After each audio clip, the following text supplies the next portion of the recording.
कीर्ति यक्षी हाथ में चमर लिए स्वागत में खड़ी रहती है, जिसके मैदानों में उतर कैलाश पुत्री गंगा विस्तृत हो मंद गति से बहने लगती है, जिसने विश्व को मानवता का दर्शन दिया, जो धर्म ज्ञान विद्या और साहस की धरती है। मैं वही भूमि हूँ। वेदों पुराणों ने मेरी गाथा गाई है। मैं ही विदेह हूँ, मैं ही वज्जी हूँ, मैं ही मिथिला मगध और अंग हूँ, मैं गौरवशाली बिहार हूँ। यह धरती जनक नंदिनी सीता की है। यह अशोक महान, चाणक्य और चंद्रगुप्त विक्रमादित्य की भूमि है, जिन्होंने शकों हूणों को पराजित किया, ग्रीक लड़ाकों से लड़ाइयां लड़ी और उन्हें धरती की सीमा से बाहर खदेड़ दिया।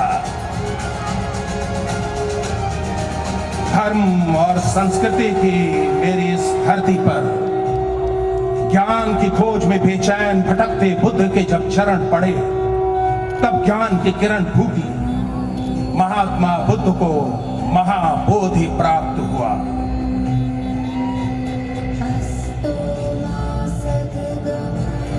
गया और राजगीर की पहाड़ियों में घूम घूम कर बुद्ध ने धर्म का उपदेश किया और बिहार के जनपद से निकला सत्य, अहिंसा, मानवता का मंत्र पूरी दुनिया में छा गया और गूंज उठा बुद्धम शरणम गच्छामि। सिर्फ महात्मा बुद्ध ही नहीं, जैन धर्म के 24वें तीर्थंकर महावीर भी मेरी ही धरती वैशाली पर जन्मे थे और यहाँ पाटलिपुत्र की इसी धरती पर पैदा हुए थे सिखों के 10वें गुरु गुरु गोविंद सिंह।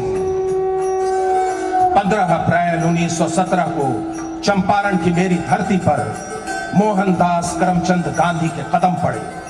अंग्रेजी दमन और नील की खेती पर मजबूर किसानों की भूख मरी और बदहाली देख गांधी जी हिल उठे और अंग्रेजी अत्याचार के खिलाफ संघर्ष का शंखनाद कर दिया। संघर्ष का हथियार था सत्य और अहिंसा। चंपारण की धरती पर किया गया सत्य अहिंसा का पहला प्रयोग। यह धरती संग्राम और संघर्ष की प्रतीक बन गई। चंपारण की धरती ने मोहनदास को महात्मा बनाया और संघर्ष के रास्ते पर चल बिहार अपने पुरखों की परंपरा और गांधी जी के बताए मार्ग पर चलते हुए बिहार की वर्तमान सरकार न्याय के साथ विकास और साथ निश्चय की बनाई अपनी रूपरेखा के अनुसार बिहार की तरक्की और प्रतिष्ठा को स्थापित करने के कार्य में लगी है। बिहार के सभी जिलों में सड़कों और पुलों का जाल बिछाकर सड़कों के आवागमन को सुरक्षित और सुगम किया जा रहा है। सुदूर के क्षेत्र राजधानी से 5 घंटे में जुड़ गए हैं। ये लक्ष्य भी निर्धारित हुआ है। पुलों और फ्लाईओवरों के निर्माण से कटे क्षेत्रों को जोड़ा गया है।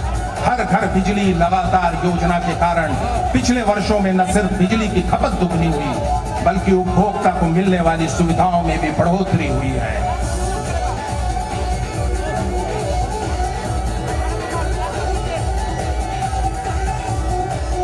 जलवायु के प्रति अपनी प्रतिबद्धता के तहत बिहार सरकार ने जल जीवन और हरियाली की अपनी दूरदर्शी योजना का संचालन कर टिकाऊ भविष्य की दिशा में प्रतिबद्ध कदम बढ़ाया है। इस योजना के तहत जल के संरक्षण, संचयन, जल की उपलब्धता, जल स्रोतों को पुनर्जीवित करने, उन्हें आपस में जोड़ने का कार्य किया जा रहा है। सिंचाई के वैकल्पिक और वैज्ञानिक तरीकों के साथ साथ वृक्षारोपण को भी बढ़ावा देकर आने वाले भविष्य की बेहतरी को अभी से सुनिश्चित किया जा रहा है। बिहार की धरती चिकित्सा के क्षेत्र में सर्जरी के जनक सुश्रुत की धरती है। उन्हीं के बताए मार्ग पर चलते हुए बिहार की वर्तमान सरकार ने अपने लोगों के जीवन को निरोग और स्वस्थ बनाने के लिए शुरुआत से ही प्रतिबद्ध कदम उठाए हैं। लोगों को आधुनिक चिकित्सा के लिए बाहर न जाना पड़े, इसका प्रयास भी किया जा रहा है। आधुनिक चिकित्सा प्रणाली स्थापित कर स्वास्थ्य सेवाओं की बुनियादी जरूरत को पूरा किया जा रहा है। राज्य में स्वास्थ्य की जरूरत को देखते हुए 5 नए मेडिकल कॉलेज की स्थापना की दिशा में भी तीव्र गति से काम हो रहा है।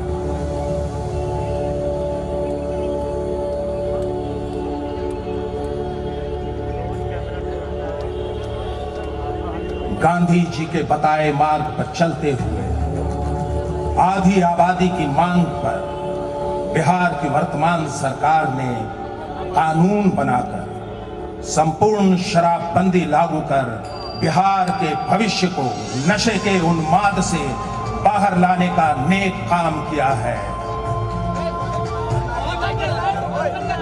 शराबबंदी सामाजिक अभियान बन गया है। पारिवारिक हिंसा, सामाजिक अपराध में तो कमी आई ही है, परिवारों की आर्थिक स्थिति भी मजबूत हुई है और प्रतिदिन दमित होने वाली महिलाओं के सम्मान में इजाफा और उत्थान भी हुआ है। 4,500 साल पुराने गौरवशाली बिहार में जिस प्रगति, समता और न्याय के चक्र को अशोक महान ने अपने स्तंभों पर उकेरा था, वो फिर तेज गति से चल पड़ा है। ये चक्र भूतकाल के गौरवशाली इतिहास का चक्र है। ये चक्र है वर्तमान सरकार द्वारा निरंतर किए जा रहे कार्य और लोगों के जीवन के हर पहलू को बेहतर करने के उनके अथक प्रयास का। हम तो बस एक झलक मात्र दिखला पा रहे हैं। ये चक्र वर्तमान सरकार में की गई प्रगति, न्याय और समता का चक्र है। ये चक्र है सुनहरे भविष्य की वर्तमान दृष्टि का। आज बिहार हर तरफ से सुरक्षित और मजबूत हाथों में है। तभी तो हर कंठ पुकार उठता है, दिल जय जय बिहार, जय बिहार, जय जय बिहार। बोलिए मेरे साथ गर्व से बोलिए, जय बिहार।